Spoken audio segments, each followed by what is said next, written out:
Vientuļš avotiņš kalnos atraisās un pamazām upei pārtop.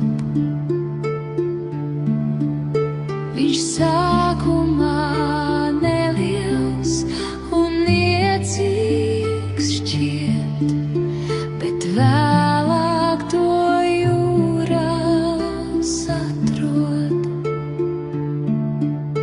Tāds nevarīgs, nespēcīgs, izmocīts liekas, kam starp miljoniem varenām upēm nav vietas. Ceļā sastopot pārkāpstam pāri, aizmirstot tūdaļ ko tādu ar kāri. Bet avota liktenis atveras laikā, kopā ar to viņa ceļu izejot.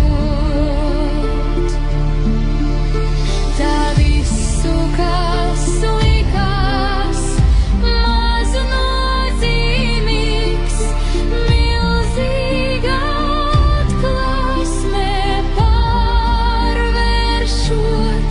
Visam lielajam sākums ir maziņš, visam mazajam nobeigums liels.